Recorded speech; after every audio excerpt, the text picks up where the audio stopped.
Parce que la société dans laquelle nous vivons est une société de haute technologie, une société qui est basée sur l'information. C'est une société qui a besoin de mathématiciens.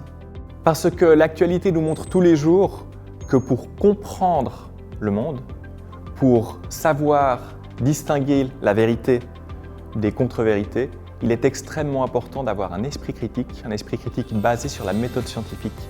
Parce qu'il y a une grande demande en ce moment pour des mathématiciens dans une foule de domaines.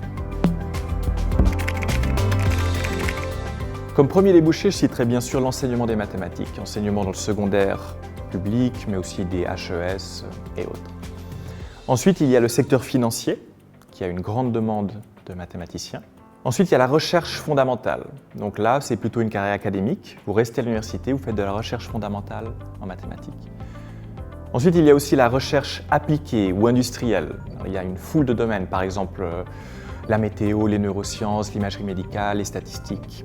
Et finalement, de manière plus vague, il y a toute entreprise où des qualités analytiques sont requises. Pour deux raisons différentes. La première raison, c'est la qualité de notre encadrement. Nous avons la chance d'avoir un relativement grand nombre d'enseignants chercheurs par rapport à un relativement faible nombre d'étudiants. Et de cette manière, nous pouvons vous assurer un encadrement personnalisé et une ambiance relativement familiale.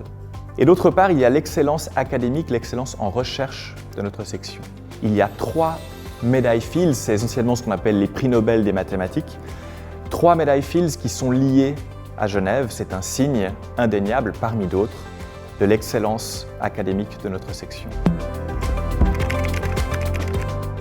Concrètement, le master se déroule en 2 ans, donc 4 semestres d'études.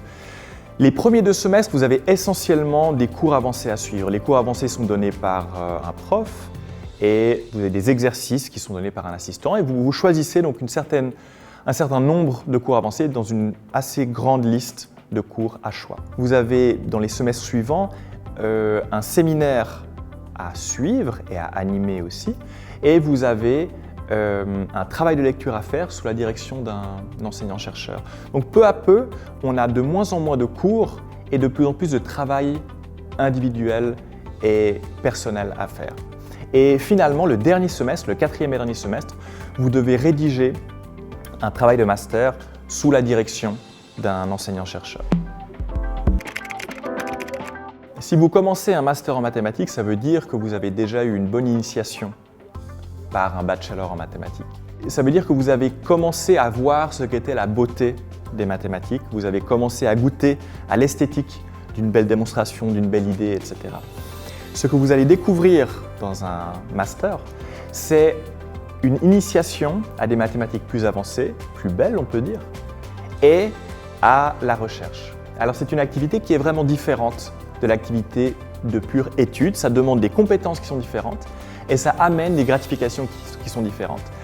Autant il est déjà très gratifiant de bien comprendre une théorie, il est bien sûr encore plus gratifiant de développer sa propre théorie, d'avoir ses idées propres et peut-être de découvrir de nouveaux théorèmes.